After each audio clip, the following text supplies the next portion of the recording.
ছোট বাচ্চা আল্লাহকে সাক্ষী রেখে বলতেছে। এসে দেখলাম এরা যায় নামাজে দাঁড়ায়। বাচ্চাগুলো নামাজ পড়লো তাহাজ্জুদ। এরপরে দেখি এক একজনে এক এক কর্নারে কোরআন শরীফ নিয়ে বসে। ভেতরে অনেক বাচ্চারা ঘুমায় রুমের মধ্যে, ওরা রুমের বাইরে করিডোরে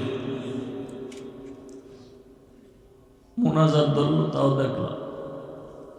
আমি যদি ক্যামেরা টানি সেই দিনের সব পাওয়া যাবে। আমি পাগল হয়ে গেল যে আমি তো দৌড় দিয়ে মাদ্রাসায় যাই, কিন্তু রাত গভীর, একা একা আসতে পারি না।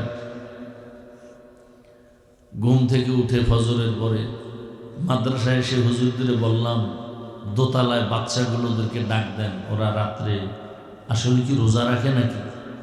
পরে খবর নিয়ে দেখা গেল হ্যাঁ 20-30 জন বাচ্চা ওরা রোজা রাখছে। তবু ডাকেন, ওদেরকে ডাকাইলাম, তোমরা রোজা রাখছো? হ্যাঁ। কি খেয়েছ? বলে হুজুর আমাদেরকে তো ভোর রাত্রে খানা দিতে পারে না বাবুর্চিরা, আমরা টোস্ট খাইছি। কেউ বলে আমরা বিস্কিট ডিব্বায় মুড়ি ছিল মুড়ি খেয়েছি। বহু আগের কথা। আমি বললাম হুজুরদেরকে ওদেরকে কি সাহারি দেওয়া যায় না? বলে কিভাবে দিবে, 3 বেলা পাক করে বাবুর্চির সুযোগ নেই। তো নিরুপায় হয়ে চুপ করে থাইকে বললাম ঠিক আছে, আপনারা ইফতারিটা আমার পক্ষ থেকে সুন্দরভাবে বন্টন করবেন, ওরা যেন ইফতারিতে কষ্ট না পায়। ও খরচটা আমি আমার নিজের থেকে এককভাবে দিব। জীবনে আর কি, শুধু কান্না, একা একা বহু ভাবি আর কান্না। দুনিয়াতে আসছি মা বাবার কষ্টের জন্য। আপনারা তো দেখলেন এখনো বাবা মা বেঁচে আছে, খুবই অসুস্থ, মাও অসুস্থ, কোন দিন হারিয়ে ফেলবো জানা নেই।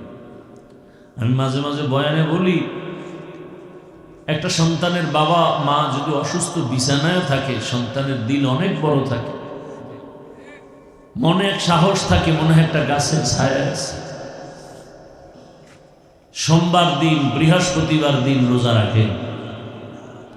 আমি নিজে সোমবার দিন রোজা কোনোদিন বলি না ছাত্ররে তোমরা রাখো।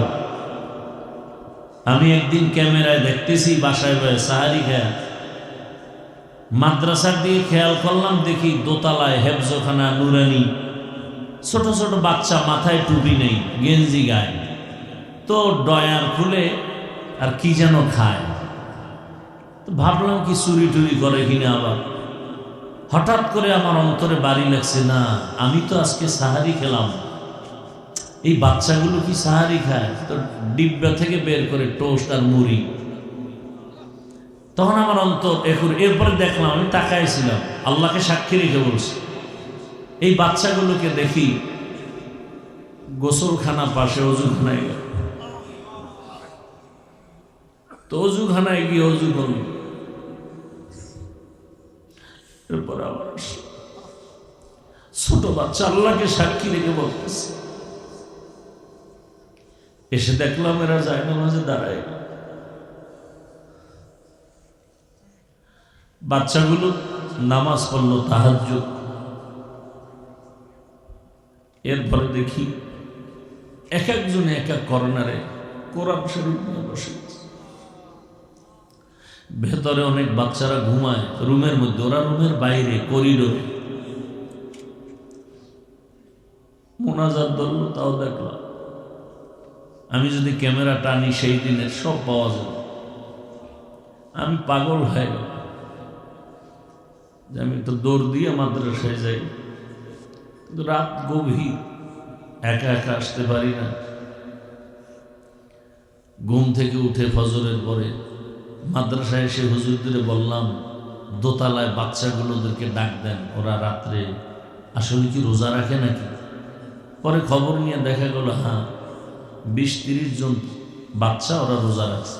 তবু ডাকেন, ওদেরকে ডাকাইলাম, তোমরা রোজা রাখছো? হ্যাঁ। কি খেয়েছ? বলে হুজুর আমাদেরকে তো ভোর রাত্রে খানা দিতে পারে না বাবুর্চিরা, আমরা টোস্ট খাইছি। কেউ বলে আমরা বিস্কিট ডিব্বায় মুড়ি ছিল, মুড়ি খেয়েছি। বহু আগের কথা। আমি বললাম হুজুরদেরকে, ওদেরকে কি সাহারি দেওয়া যায় না? বলে কিভাবে দিবে, 3 বেলা পাক করে বাবুর্চির সুযোগ নেই। তো নিরুপায় হয়ে চুপ করে থাইকে বললাম, ঠিক আছে, আপনারা ইফতারিটা আমার পক্ষ থেকে সুন্দরভাবে বন্টন করবেন, ওরা যেন ইফতারিতে কষ্ট না পায়। ও খরচটা আমি আমার নিজের থেকে এককভাবে দিব। জীবনে আর কি, শুধু কান্না, একা একা বহু ভাবি আর কান্না। দুনিয়াতে আসছি মা বাবার কষ্টের জন্য। আপনারা তো দেখলেন এখনো বাবা মা বেঁচে আছে, খুবই অসুস্থ, মাও অসুস্থ, কোন দিন হারিয়ে ফেলবো জানা নেই। আমি মাঝে মাঝে বয়ানে বলি, একটা সন্তানের বাবা মা যদি অসুস্থ বিছানায় থাকে, সন্তানের দিল অনেক বড় থাকে, মনে এক সাহস থাকে, মনে হয় একটা গাছের ছায়া আছে। আর যার বাবা চলে যায়, সে যত টাকাওয়ালা হোক, ক্ষমতাবান হোক, কোনো একটা সময় একা একা ভাবে যে আমার তো আসলে কেউ নেই, আমাকে দোয়া করার মতো কেউ নেই। মা বাবা তো দোয়া করে, রাত যতই হোক টেলিফোন করে, বাবা ঘুমাও নাই, খানা খেয়েছো কখন, শরীরের কি হালাত, এই খবরটা মা ছাড়া বাবা ছাড়া কেউ নেয় না দুনিয়া। বড় কষ্টের জন্য ওর পেরেশান এই জায়গায়। কি করব, মানুষের কাছে চাইতেও বড় লজ্জা পাই। শেষ পর্যন্ত মিটিং করে হুজুরদেরকে নিয়ে, মুরব্বীদের পরামর্শে, মোনাজাতের পরে আমি নিজে বলি, একটা লিফলেট নিয়ে যাবেন, কেউ যদি 500 টাকাও পারেন, 1000 পারেন, আপনারা মাদ্রাসার জমিন একটু শরীক হবেন। জানি না কপালে কি আছে, নিজের অনেক টাকা কামাই রুজি সব এদিকেই, নিজের চলতে অনেক ব্যাগ পেতে হয়, যা ভাষা নাই বুঝাবার। তারপর আল্লাহ পাক কত সম্মানে রাখছেন, আল্লাহর কি দিবেন, আল্লাহ পাক এত ইজ্জত দিয়ে রাখছেন। আপনাদের দোয়াই আমার সম্বল। আজকে এই এলাকায় যখন আসছি, রাস্তাও ছিল না বলতে গেলে। আজ আল্লাহর শুকর, একটা শহরের পরিবেশ তৈরি হয়েছে। আমি চাই এই এলাকার নাম আদর্শনগর। আমি চাই রসুলের আদর্শে এই নগরী যেন উজ্জীবিত হয়ে যায়, এলাকাবাসী যেন রসুলের আদর্শওয়ালা হয়ে যায়। আমি বয়ান করার জন্য বসি নাই, বয়ান হয়ে গেছে, সবাই অনেক দূরে যাবেন, রাত অধিক, মাইকের আওয়াজ যতদূর যায়, মা বোন সহ সবার কাছে দোয়া চাই। প্রতি মাসের 2য় শুক্রবার এখানে ইজতেমা হয়। মাগরিব সারা রাত আমি এখানে বসে থাকি, বাহিরে কোনো প্রোগ্রাম করি না। আপনারা আসলে দেখবেন আমাদের ছাত্রগুলো কি পরিমাণ কান্না করে, ওদের চোখের পানি আশা করি বৃথা যাবে না। বাইতুল্লাহর গিলাফ ধরে ধরে বহু চোখের পানি ফেলেছে এই মাদ্রাসায় জায়গার জন্য, আশা করি বৃথা যাবে না। হয়তো একটু পেরেশানি আল্লাহ চান, দিলে তো দ্রুত দিতে পারেন। আল্লাহ মোহাব্বতের বান্দাদেরকে চান একটু ওরা কান্না করুক। একটা বাচ্চা দেখেন না, শিশু বাচ্চা বারবার মাকে ডাকে, আম্মু আম্মু, মা তো শুনে কিন্তু সাড়া দেয় না। কেন? মায়ের কাছে আম্মু ডাক বড় মজা লাগে, মা চায় আরো ডাক, ও যত ডাকবে তত আমার দিল মজা হবে, আনন্দ পায়। এক পর্যায়ে যখন দেখি বাচ্চাটা আম্মু বলতে বলতে ডাকের সাড়া দেয় না, তখন মাটিতে পড়ে কান্না শুরু করে, চোখের পানি যখন ফেলা শুরু করে, তখন ওই মায়ের কলিজার মধ্যে মায়ার আগুন জ্বলে উঠে। সব কাজকর্ম ফালাইয়া ওই বাচ্চার কাছে মা দৌড়ায় বাচ্চাটারে কোলে নেয়, চুমু খায়।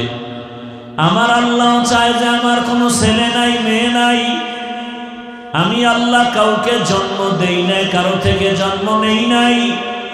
আমি আল্লাহ বড় আদর করে বানাইছি মানুষ। আমি আল্লাহ চাই বান্দা তুই আমারে বারবার ডাক। আমি চাই বারবার চোখের পানি ফেলবি, কারণ চোখের পানি এত দামি। একটা সন্তান মা বাবার কাছে চোখের পানি ছাড়িয়ে ক্ষমা চাইলে মা বাবার মায়া বেড়ে যায়। ছাত্র কান্না করে শিক্ষকের কাছে ক্ষমা চাইলে চোখের পানি দেখলে মায়া বেড়ে যায়। আমার আল্লাহর মায়া কি কম? আমার আল্লাহর মায়া তো অনেক বেশি। আল্লাহ পাক বলেন এক ফোঁটা চোখের পানি দাম কত? রহমতের নবী বলেন ওই এক ফোঁটা চোখের পানি গালের নিচে যাওয়ার আগে আল্লাহর কুদরতি অন্তরে মায়ার জোশ আসে। আমার আল্লাহ বলে বান্দার কাঁদিস না, তোর জীবনের সব গুনাহগুলো মাফ করে দিলাম। একদিন এই ময়দানে আওয়াজ চলবে কোরআনের বাগানের আওয়াজ, কিন্তু এমন একটা দিন আসবে আমরা সব কবরবাসী হয়ে যাব। তিনটা সাদা কাফনের প্যাকেটে পড়ে থাকবো। এই দুনিয়ায় আর বেঁচে থাকা যাবে না। ভাই কাঁদবে যে আমার ভাই নাই, মা কাঁদবে আমার সন্তান নাই, বাবায় চোখের পানি ছেড়ে কাঁদবে আমার সন্তান চলে গেল। আমারে কে আম্মু বলে ডাকবে, কে আব্বু বলে ডাকবে, আর ডাকার মতো কেউ থাকবে না। এরে আল্লাহর বান্দারা, পর্দার আড়ালের মা বোনেরা, রহমতের নবী এই উম্মতের জন্য কি পরিমাণ কান্না করেছে। আজ নবী নাই, ওই নবীর দিনের আমানত আমাদের হাতে। এই কষ্ট করি আমি যদি শুধু ওয়াজ মাহফিল করি আর চুপচাপ ঘরে এসে ঘুমাই, 5 ওয়াক্ত নামাজ পড়ি, আর আমার কিছুই তো করার দরকার হয় না। আমি আরো বাড়ি করতে পারি, আরো গাড়ি করতে পারি, কিন্তু না। এই মাদ্রাসা যখন হয় ভাড়া ঘরে, গ্যাস নাই, বাবুর্চি নাই, 2 বছর 9 থেকে 12 জন শিক্ষক 3 বেলা বাসায় খাওয়াইতাম পাক করে। এভাবে কষ্ট করে করে করে করে এই পর্যন্ত এমন অবস্থা। শুরু থেকে আল্লাহর শুকর, ওস্তাদদের বেতনও বাকি ছিল না, কিন্তু এই জমিন নেওয়ার পেরেশানির কারণে আজকে প্রায় 3-4 মাস ওস্তাদদের বেতন পর্যন্ত বাকি হয়ে গেছে। 1 মাসও বাকি ছিল না সে 11 সাল থেকে। অনেক কষ্ট করেছে, কিন্তু এই 2-3 মাস বাকি। এরপর আসাতেজায়ে কেরাম মেহনত কম করে না। মাগরিবের নামাজের আগে ছাত্রদের কান্না দোয়া, আবার গভীর রাতে তাহাজ্জুদে ছাত্রদের কান্নার আওয়াজ, চোখের পানি আর জিকির চলে। এরে আল্লাহর বান্দারা, আপনাদের কাছে শুধু দোয়া চাই, কিছুই চাই না। দোয়া থাকলে আল্লাহ যদি কবুল করেন সব রাস্তা ওপেন হয়ে যাবে। এরে পর্দার আড়ালের আম্মা জান, আল্লাহর কাছে দোয়া করবেন। আপনারা তো ভাগ্যবতী নারী। আজকে এখানে 11টা সন্তানের মাথায় পাগড়ি দেওয়া হলো হাফেজে কোরআন। আলহামদুলিল্লাহ। ওলামায়ে কেরাম কিন্তু এটাই চায়, এটাই জিন্দেগির কষ্টের ফসল, ঘামের ফল। আপনারা জানেন আমার ভাইরাও মাদ্রাসা নিয়ে আছেন। আসলে মাছ পানি ছাড়া থাকতে পারে না। ঠিক ওলামায়ে কেরাম ইলমের বাগানে না থাকলে মন ভালো লাগে না। আপনাদের কাছে দোয়া, আমার মা বাবার হায়াত যেন আল্লাহ বাড়ায় দেন।